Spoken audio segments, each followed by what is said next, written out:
Hi, this is Date with Tech, and you'll be together with Below the Fold, Launch Foundry, and Trescon. Today in studio, we've got our guest, Joseph Ziolkowski. Joseph, what do you think today about our AI FinTech conference here in Dubai? Yeah, I think it's a fantastic event, a really awesome opportunity to get a concentrated dose of all the progress that's being made in the sector, and I think a really important window into what's to come. So I had a quick look at your company. We went to your booth, chatted to your team, and it seems very interesting what you're doing in the insurance space. So maybe you give us some ideas of how Relm Insurance and how you guys are doing is different and to tackle the market. Yeah, it's a great question. And first of all, I appreciate you having an enthusiasm about insurance, right, which is rare, but I think certainly warranted.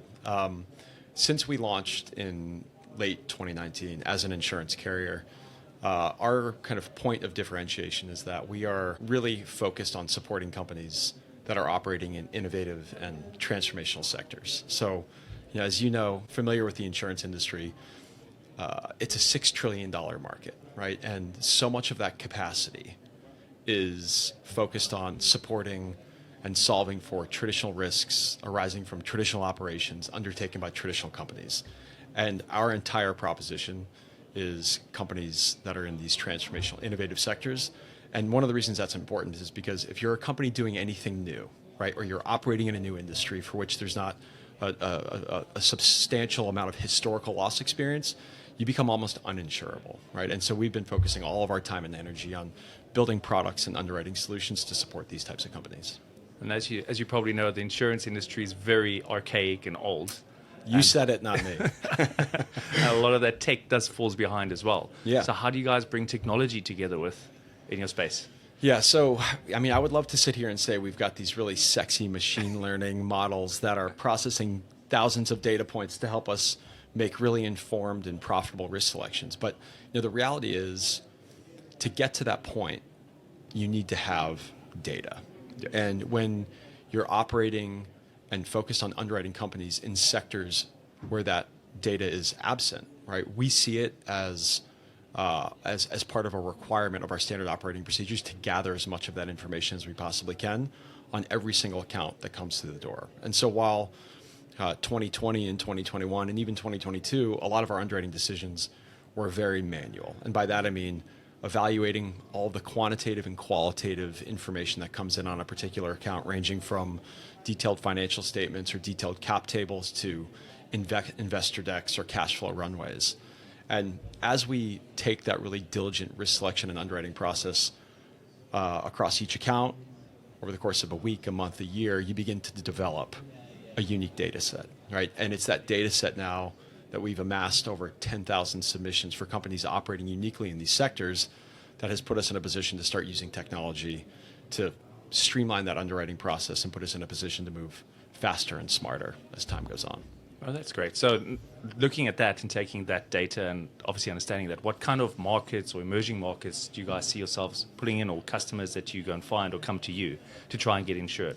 So we focus on a handful of what we consider to be some of the most interesting and important sectors globally. We began back in 2019, 2020, focused on companies operating across the digital asset and blockchain space, which today is kind of at the convergence of other sectors that we support, including AI and deep technology, fintech, online gaming, esports, and then also now companies operating in the new space economy. One of the questions was, what role does the jurisdictional collaboration, such as your work with Bermuda and now the UAE, play in markets where this becomes viable?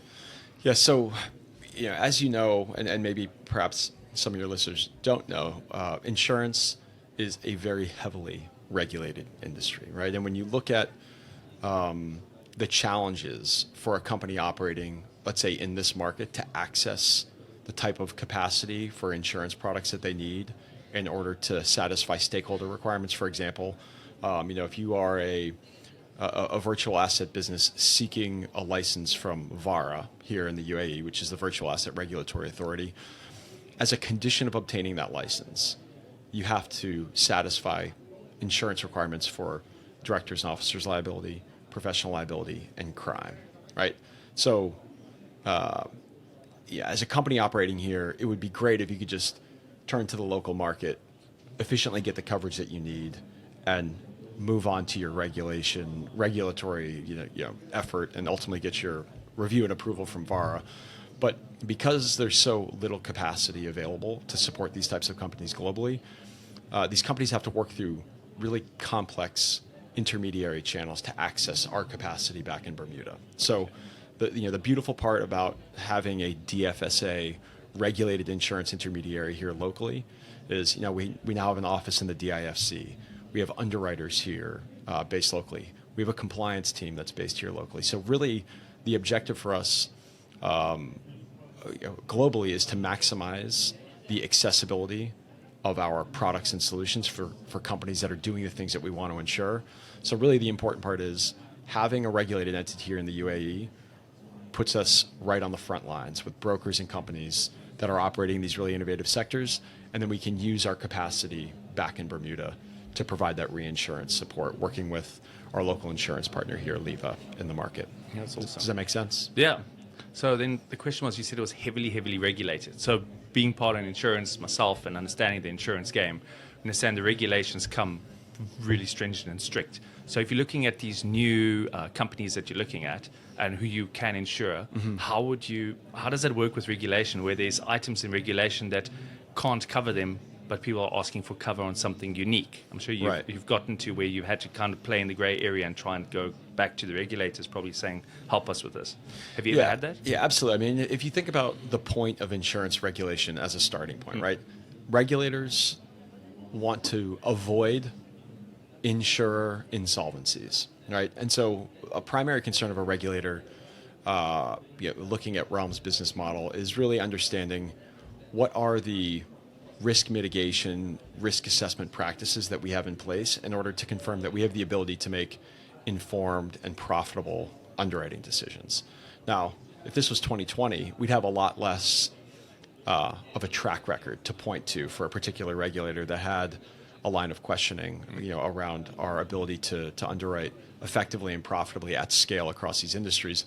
But the great part of having 6 years of operating track record behind us is that we've seen companies operating across the different ecosystems that we support, right? So we can show you the products and the underwriting algorithms for companies that need D&O insurance operating as asset managers, payment and remittance platforms, custodians, exchanges, software developers, right? And it's really that depth of experience that gives regulators a level of comfort that not only can we help support the ecosystem here, but we can do it in a way that's sustainable and profitable as well. So how do you see the UAE financial ecosystem evolving in terms of supporting high growth, high potential tech sectors, and what role can insurance play in that vision? Yeah, I mean, when you think of that term ecosystem, right? Ecosystem means something, right? In nature, it's a complex network of interconnected organisms that, each of which plays a vital role, each of which kind of sustains and enables the other. And when you look at what's happening here in the UAE, I think you have that kind of convergence of startup momentum, which is really critical, right? You've got to have the entrepreneurs and the founders that are looking at being fully committed in furthering the business model of their respective ventures. You've got to have regulatory frameworks, right, that provide a source of clarity of how to operate in a compliant fashion. You've got to have investor capital, right, that's coming into the system to help energize these companies and push their ventures forward. You've got to have financial services across banking and insurance, right? So insurance, I think, is oftentimes the most unsung component of a high-functioning ecosystem. But if you look at the last 300 years, insurance is the bedrock of any sustainable industry. And I think one of the important features now in this market is, in addition to the fact that there is a ton of momentum on the startup front, there's capital flowing in here, there's regulatory frameworks that have been formed or in the process of forming. With the availability of insurance, it should enable companies in a more efficient and effective way. And obviously the pace that things are coming here in Dubai and the UAE, I mean, it's a relentless pace to try and keep up. Yeah, and I think that's the other important kind of differentiator when you look at the way that we approach the market, and aligned with one of the comments you made earlier. Insurance is a very slow-moving industry. It always lags behind innovation. And so by putting us in the market, right, in the DIFC, embedded in the innovation hub, working with companies on the Dubai AI campus, it puts us shoulder to shoulder with the companies that are really building products and solutions that are pushing the boundaries of innovation. And it's with that frontlines insight that puts us in a position to make sure that we're bringing the most aligned and relevant products to the market to help support and enable these companies going forward. And have you guys gone more digital, like digital onboarding, digital filling in forms? Because as far as I know, or as far as I see, going London and going cross globe with insurance, where I'm playing with, it's still very heavy paper based. It is, and we're trying to reduce the insured and broker burden of obtaining coverage. We're not there yet. Yeah. I think when you look at the opportunities to enhance the customer experience in commercial insurance, the opportunities are massive, yes. right? And if you consider one of our core values being customer obsession, really the way that companies interact with us, the way that brokers interact with us, and how we can make that experience more efficient, more effective, and more scalable, certainly something that we're looking at on a go-forward basis. That's definitely something I also saw in the industry. As soon as the insurers are slow to respond, someone needs something insured, etc. The one that responds the quickest usually gets the deal. Doesn't always have to be the best premium or even the best coverage, because when you're in high-speed tech or innovative items like robots or all those weird things that you guys insure, then they need an answer quite quickly because the investor's coming and they've got this Absolutely. pressure and they've got this contract, and so.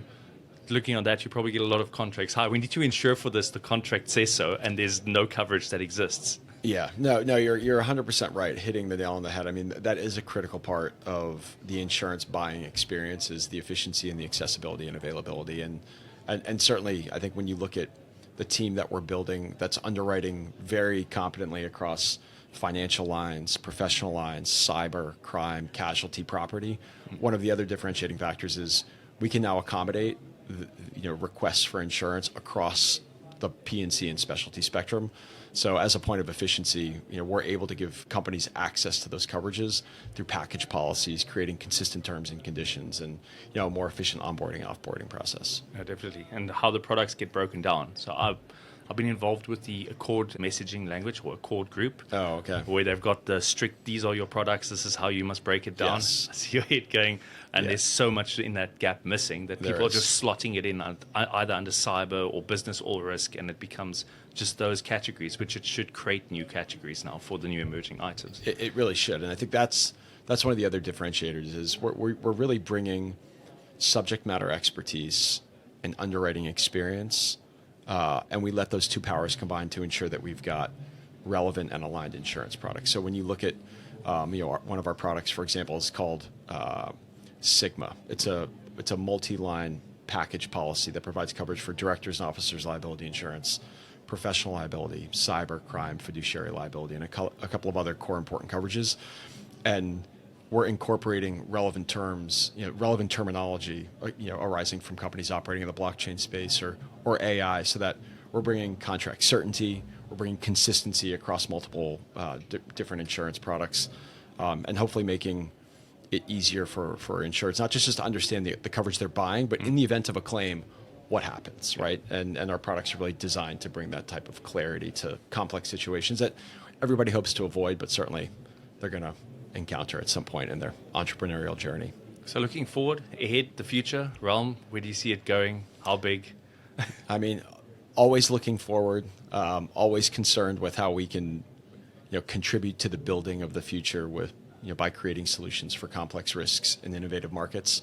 Our strategy is really predicated on four things. Number one, expanding our geographic footprint and obtaining the appropriate insurance authorizations in the most strategically important jurisdictions around the world, where the innovation is happening, where the investment capital is flowing. The second category is continually expanding our sector appetite. So while today we're insuring companies across Web3 and blockchain, AI, deep tech, fintech, online gaming, and esports and space, over the next 5 to 10 years, we're constantly looking for that next transformational sector that we know the rest of the insurance market isn't necessarily going to be excited to accommodate, but we know that the companies operating in those sectors are going to need these products to continue to expand and scale. The third category is continuing to expand our product and solution offering. And then the fourth is the way that we operate, insurance, reinsurance, and on the intermediary side of things. So we've got a 10-year roadmap of organic growth opportunities, really supporting companies doing really innovative things. Oh, that's awesome. Don't you think that 10 year becomes 5 years with the speed of which everything's traveling? I don't know. We're ready for it. You're ready for it.